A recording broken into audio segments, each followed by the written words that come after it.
ನಾನು doctor S Sameer Pasha, ರಾಜ್ಯಶಾಸ್ತ್ರದ ಸಹಾಯಕ ಪ್ರಾಧ್ಯಾಪಕ, ಸರ್ಕಾರಿ ಪ್ರಥಮ ದರ್ಜೆ ಕಾಲೇಜು, ದೇವನಹಳ್ಳಿ. ಈ ಆನ್ಲೈನ್ ವಿಡಿಯೋ ತರಗತಿ ಮೂಲಕ ನಾನು ಬೆಂಗಳೂರು ಉತ್ತರ ವಿಶ್ವವಿದ್ಯಾಲಯದ 5ನೇ ಸೆಮಿಸ್ಟರ್ BA ರಾಜ್ಯಶಾಸ್ತ್ರ, ಅಂತಾರಾಷ್ಟ್ರೀಯ ರಾಜಕೀಯ ಪತ್ರಿಕೆ 5 ಇಂಟರ್ನ್ಯಾಷನಲ್ ಪಾಲಿಟಿಕ್ಸ್, ಇದರಲ್ಲಿ ವಿದೇಶಾಂಗ ನೀತಿಯ ಅನುಷ್ಠಾನ ಇಂಪ್ಲಿಮೆಂಟೇಷನ್ ಆಫ್ ಫಾರಿನ್ ಪಾಲಿಸಿ 2ನೇ ಚಾಪ್ಟರ್ 2ನೇ ಮಾಡ್ಯೂಲ್ನ 19ನೇ ಸೆಷನ್ ಅಥವಾ ಅಧಿವೇಶನ, ಇದ್ರ ಬಗ್ಗೆ ವಿವರಿಸ್ತಾ ಇದ್ದೀನಿ. The instruments of foreign policy may be said to be those institutions or devices through which the national power or resources are used for the accomplishment of the interest and objectives. The instruments of foreign policy are as follows. Number 1 is diplomacy. Good diplomats, ambassadors, envoys, their art of diplomacy can put across a country's viewpoint effectively before the world and fulfill foreign policy objectives. Diplomacy reduces the area of disagreement and misunderstanding with other states. It is instrumental in reaching out agreements, treaties, and pacts with other nations. It plays its role both during war and peace. ವಿದೇಶಾಂಗ ನೀತಿಯ ಸಾಧನಗಳು ರಾಷ್ಟ್ರೀಯ ಶಕ್ತಿ ಅಥವಾ ಸಂಪನ್ಮೂಲಗಳನ್ನು ರಾಷ್ಟ್ರೀಯ ಹಿತಾಸಕ್ತಿಗಳು ಮತ್ತು ರಾಷ್ಟ್ರಗಳ ಉದ್ದೇಶಗಳ ಸಾಧನೆಗಾಗಿ ಬಳಸುವ ಸಂಸ್ಥೆಗಳು ಅಥವಾ ಸಾಧನಗಳಾಗಿರುತ್ತವೆ ಅಂತ ಹೇಳ್ಬೋದು. ವಿದೇಶಾಂಗ ನೀತಿಯ ಸಾಧನಗಳನ್ನು ಹೀಗೆ ವಿವರಿಸ್ಬೋದು. ಮೊದಲನೇದಾಗಿ ರಾಜತಾಂತ್ರಿಕತೆ. ಉತ್ತಮ ರಾಜತಾಂತ್ರಿಕರು, ರಾಯಭಾರಿಗಳು ತಮ್ಮ ರಾಜತಾಂತ್ರಿಕ ಕಲೆಯನ್ನು ದೇಶದ ದೃಷ್ಟಿಕೋನವನ್ನು ಪ್ರಪಂಚದ ಮುಂದೆ ಪರಿಣಾಮಕಾರಿಯಾಗಿ ತೋರಿಸುವ ಕೆಲಸ ಮಾಡಬಹುದು ಮತ್ತು ವಿದೇಶಾಂಗ ನೀತಿಯ ಉದ್ದೇಶಗಳನ್ನು ಈಡೇರಿಸಬಹುದು. ಒಂದು ರಾಷ್ಟ್ರದ ವಿದೇಶಾಂಗ ನೀತಿಯನ್ನು ಪರಿಣಾಮಕಾರಿಯಾಗಿ ಜಾರಿಗೆ ಬರುವಂತೆ ನೋಡಿಕೊಳ್ಬಹುದು. ರಾಜತಾಂತ್ರಿಕತೆ ಅಥವಾ ರಾಯಭಾರತ್ವ ಇತರೆ ದೇಶಗಳೊಂದಿಗೆ ಹೊಂದಿರತಕ್ಕಂಥ ಭಿನ್ನಾಭಿಪ್ರಾಯ, ತಪ್ಪು ಗ್ರಹಿಕೆಗಳನ್ನು ಕಡಿಮೆ ಮಾಡಬಹುದು. ಇತರೆ ರಾಷ್ಟ್ರಗಳೊಂದಿಗೆ ಒಪ್ಪಂದಗಳು ಜಾರಿಗೆ ಬರುವಂತೆ ಮಾಡೋದರಲ್ಲಿ ಪ್ರಮುಖ ಪಾತ್ರ ವಹಿಸಬಹುದು.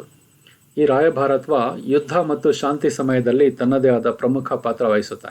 ಸೊ ವಿದೇಶಾಂಗ ನೀತಿಯನ್ನು ಜಾರಿಗೆ ತರೋದ್ರಲ್ಲಿ ರಾಜತಾಂತ್ರಿಕತೆ ಅಥವಾ ರಾಯಭಾರತ್ವ ಬಹಳ ಪ್ರಮುಖ ಪಾತ್ರ ವಹಿಸುತ್ತೆ. ಎರಡನೇದಾಗಿ the second one, publicity and propaganda. This method can be used to combat and break down the undesirable attitudes and opinions and to create the desired attitudes and opinions. Propaganda can be used as it was used by Hitler and later on by superpowers during Cold War for the systematic falsification of true propositions or positions and the establishment of suitable ones. A lie repeated umpteen times becomes the truth. Became the gospel truth of Goebbelsian propaganda under Hitler.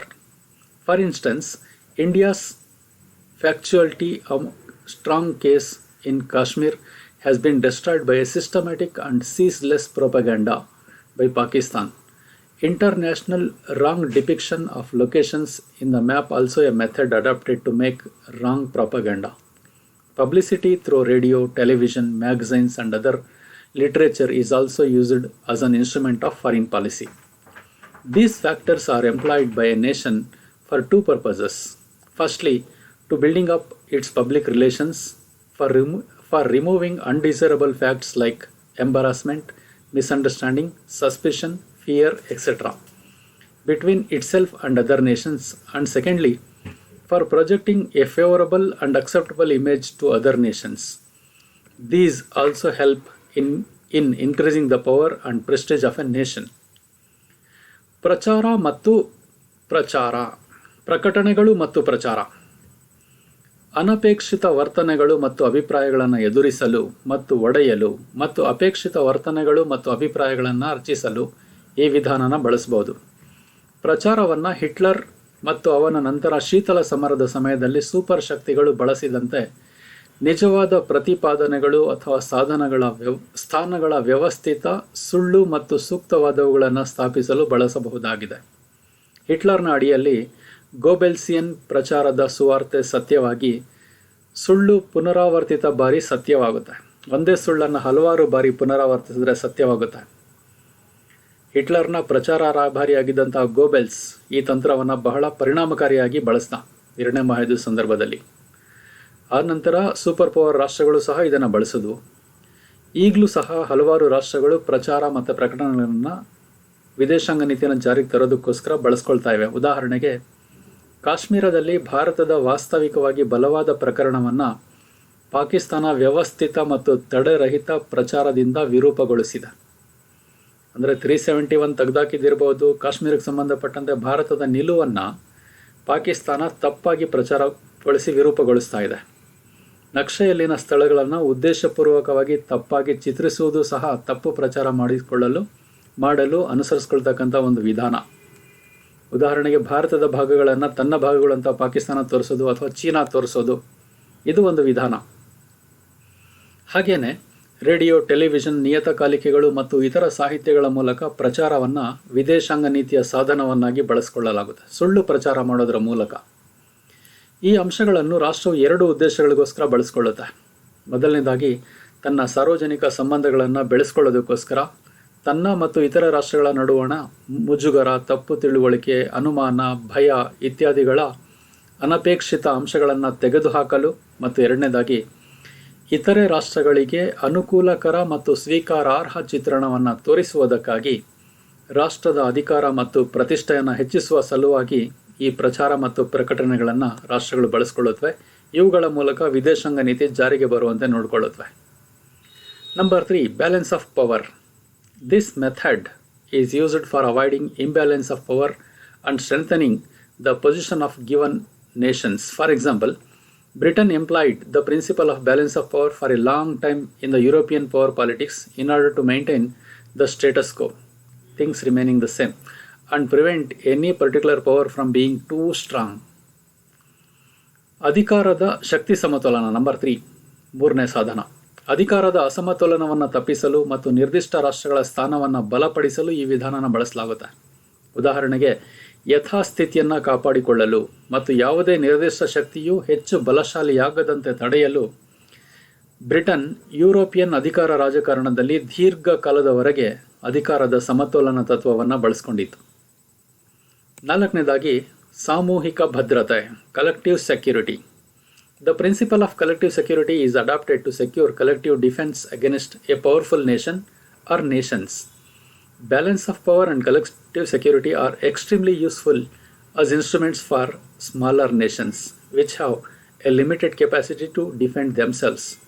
It is even more useful if surrounded by powerful nations. ಸಾಮೂಹಿಕ ಭದ್ರತೆಯ ತತ್ವವನ್ನು ಪ್ರಬಲ ರಾಷ್ಟ್ರ ಅಥವಾ ರಾಷ್ಟ್ರಗಳ ವಿರುದ್ಧ ಸಾಮೂಹಿಕವಾಗಿ ರಕ್ಷಣೆಯನ್ನು ಪಡೆದುಕೊಳ್ಳಲು ಬಲಹೀನ ರಾಷ್ಟ್ರಗಳು ಅನುಸರಿಸುತ್ತವೆ. ತಮ್ಮನ್ನು ತಾವು ರಕ್ಷಿಸಿಕೊಳ್ಳಲು ಸೀಮಿತ ಸಾಮರ್ಥ್ಯ ಹೊಂದಿರತಕ್ಕಂಥ ಸಣ್ಣ ರಾಷ್ಟ್ರಗಳ ಸಾಧನಗಳಾಗಿ ಶಕ್ತಿ ಸಮತೋಲನ ಮತ್ತು ಸಾಮೂಹಿಕ ಭದ್ರತೆ ಅತ್ಯಂತ ಉಪಯುಕ್ತವಾಗಿದೆ. ಪ್ರಬಲ ರಾಷ್ಟ್ರಗಳಿಂದ ಸುತ್ತುವರಿದಲ್ಪಟ್ಟ ರಾಷ್ಟ್ರಗಳಿಗೆ ಇದು ಹೆಚ್ಚಿನ ಉಪಯುಕ್ತವಾಗುತ್ತೆ. ಐದನೇದಾಗಿ, ಅಂತಾರಾಷ್ಟ್ರೀಯ ಕಾನೂನು ಮತ್ತು ಸಂಸ್ಥೆಗಳು. Fifth one, international law and organizations. These are also used by foreign nations whenever possible for advancing the objectives of foreign policy. During the post-World War first period, Britain and France used the League of Nations to maintain status quo, which has in their favor. Now we see that a number of third world countries are using the platform of the United Nations for some of the basic goals of their foreign policies, such as anti-colonialism, anti-imperialism, anti-racialism, disarmament, just economic order and so on. ಐದನೇದಾಗಿ, ಅಂತಾರಾಷ್ಟ್ರೀಯ ಕಾನೂನುಗಳು ಮತ್ತು ಸಂಸ್ಥೆಗಳು ವಿದೇಶಾಂಗ ನೀತಿಯ ಸಾಧನಗಳಾಗಿ ಜಾರಿಗೆ ತರಲು ಬಳಸ್ಕೊಳ್ತಕ್ಕಂಥ ಸಾಧನಗಳಾಗಿ ವಿದೇಶಾಂಗ ನೀತಿಯ ಉದ್ದೇಶಗಳನ್ನು ಮುನ್ನಡೆಸಲು ಸಾಧ್ಯವಾದಾಗಲೆಲ್ಲ ರಾಷ್ಟ್ರಗಳು ಇವುಗಳನ್ನು ಬಳಸ್ಕೊಳ್ಳುತ್ತವೆ. ಮೊದಲನೇ ಮಹಾಯುದ್ಧದ ನಂತರದ ಅವಧಿಯಲ್ಲಿ ಬ್ರಿಟನ್ ಮತ್ತು ಫ್ರಾನ್ಸ್ ಲೀಗ್ ಆಫ್ ನೇಷನ್ ಅನ್ನು ಯಥಾಸ್ಥಿತಿ ಕಾಯ್ದುಕೊಳ್ಳಲು ಬಳಸಿಕೊಂಡವು. ವಸಾಹತುಶಾಹಿ ವಿರೋಧಿ, ಸಾಮ್ರಾಜ್ಯಶಾಹಿ ವಿರೋಧಿ, ಜನಾಂಗೀಯ ವಿರೋಧಿ, ನಿಶಸ್ತ್ರೀಕರಣ, ಕೇವಲ ಆರ್ಥಿಕ ವ್ಯವಸ್ಥೆ ಮತ್ತು ಮುಂತಾದ ಹಲವಾರು ವಿದೇಶಾಂಗ ನೀತಿಗಳ ಕೆಲವು ಮೂಲಭೂತ ಗುರಿಗಳಿಗಾಗಿ ಹಲವಾರು ಮೂರನೇ ವಿಶ್ವ ರಾಷ್ಟ್ರಗಳು ವಿಶ್ವಸಂಸ್ಥೆಯ ವೇದಿಕೆಯನ್ನು ಬಳಸ್ಕೊಳ್ತಾ ಇರತಕ್ಕಂಥದ್ದನ್ನು ನಾವು ಕಾಣ್ಬೋದು. ಥರ್ಡ್ ವರ್ಲ್ಡ್ ಕಂಟ್ರೀಸ್ ತೃತೀಯ ಜಗತ್ತಿನ ರಾಷ್ಟ್ರಗಳು ವಿಶ್ವಸಂಸ್ಥೆಯ ವೇದಿಕೆಯನ್ನು ಬಳಸ್ಕೊಳ್ತಾ ಇರೋದನ್ನು ಈಗ ನಾವು ಕಾಣ್ಬೋದು. ಆರನೇದಾಗಿ economic and non political methods. Various economic methods are also adopted by various nations to achieve their foreign policy objectives and also to harm the interests of opponents. Economic organizations like EU, NAFTA, LAFTA and WTO wield tremendous clout. Sometimes nations also exploit religious, cultural and ethnic affinity to fulfill foreign policy objectives. ಆರ್ಥಿಕ ಮತ್ತು ರಾಜಕೀಯೇತರ ಸಾಧನಗಳು. ವಿವಿಧ ರಾಷ್ಟ್ರಗಳು ತಮ್ಮ ವಿದೇಶಾಂಗ ನೀತಿಯನ್ನು ಸಾಧಿಸಲು ಮತ್ತು ವಿರೋಧಿಗಳ ಹಿತಾಸಕ್ತಿಗೆ ಹಾನಿಯಾಗಲು ವಿವಿಧ ಆರ್ಥಿಕ ವಿಧಾನಗಳನ್ನು ಸಹ ಅಳವಡಿಸಿಕೊಳ್ಳುತ್ತವೆ. ಆರ್ಥಿಕ ಸಂಸ್ಥೆಗಳಾದಂತಹ European Union, EU, NAFTA, LAFTA, WTO ಮುಂತಾದವುಗಳು ಪ್ರಚಂಡ ಪ್ರಭಾವವನ್ನು ಪ್ರಪಂಚದಲ್ಲಿ ಹೊಂದಿವೆ. ಕೆಲವೊಮ್ಮೆ ವಿದೇಶಾಂಗ ನೀತಿಯ ಉದ್ದೇಶಗಳನ್ನು ಪೂರೈಸಲು ರಾಷ್ಟ್ರಗಳು ಧಾರ್ಮಿಕ, ಸಾಂಸ್ಕೃತಿಕ ಮತ್ತು ಜನಾಂಗೀಯ ಸಂಬಂಧಗಳನ್ನು ಕೂಡ ಬಳಸಿಕೊಳ್ಳುತ್ತವೆ. ಏಳನೇದಾಗಿ ಯುದ್ಧ ಮತ್ತು ಶಾಂತಿ. War and peace. The institutions of war and peace are ultimate to the problems of a nation's foreign policy. Of the two, peace comes on the heels of war, generally inaugurating a basic change in the foreign policies of nations concerned. But war is generally a devastating answer to the problems of a nation's foreign policy. When objectives of foreign policy cannot be achieved through other means, nations resort to war as an end argument. ಯುದ್ಧ ಮತ್ತು ಶಾಂತಿ. ಯುದ್ಧ ಮತ್ತು ಶಾಂತಿಯು ಸಂಸ್ಥೆಗಳು ರಾಷ್ಟ್ರದ ವಿದೇಶಾಂಗ ನೀತಿಯ ಸಮಸ್ಯೆಗಳಿಗೆ ಅಂತಿಮವಾಗಿರುತ್ತವೆ. ಯುದ್ಧ ಮತ್ತು ಶಾಂತಿ ಒಂದು ರಾಷ್ಟ್ರದ ವಿದೇಶಾಂಗ ನೀತಿಯ ಸಮಸ್ಯೆಗಳಿಗೆ ಅಂತಿಮ ಅಸ್ತ್ರ. ಇವೆರಡರಲ್ಲಿ ಶಾಂತಿ ಯುದ್ಧದ ನೆರಳಿನಲ್ಲಿ ಬರುತ್ತೆ. ಸಾಮಾನ್ಯವಾಗಿ ಸಂಬಂಧಪಟ್ಟ ರಾಷ್ಟ್ರಗಳ ವಿದೇಶಾಂಗ ನೀತಿಗಳಲ್ಲಿ ಮೂಲಭೂತ ಬದಲಾವಣೆಯನ್ನು ಉದ್ಘಾಟಿಸುತ್ತದೆ.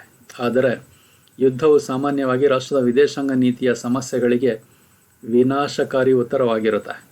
ವಿದೇಶಾಂಗ ನೀತಿಯ ಉದ್ದೇಶಗಳನ್ನು ಇತರೆ ವಿಧಾನಗಳ ಮೂಲಕ ಸಾಧಿಸಲಾಗದಿದ್ದಾಗ ರಾಷ್ಟ್ರಗಳು ಯುದ್ಧವನ್ನು ಅಂತಿಮ ಅಸ್ತ್ರವನ್ನಾಗಿ ಬಳಸುತ್ತವೆ.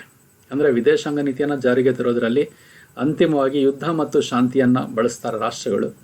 ಶಾಂತಿಯಿಂದ ಜಾರಿಗೆ ತರಲು ಸಾಧ್ಯ ಇಲ್ಲ ಅಂತ ಅನ್ನಿಸಿದಾಗ ಯುದ್ಧಕ್ಕೆ ಮೊರೆ ಹೋಗುತ್ತವೆ. ಸೊ ವಿದೇಶಾಂಗ ನೀತಿಯ ಕಾರ್ಯಾಚರಣೆಯಲ್ಲಿ ಇಷ್ಟು ಪ್ರಮುಖ ಅಂಶಗಳನ್ನು ನಾವು ನೋಡ್ಬೋದು. Thank you all.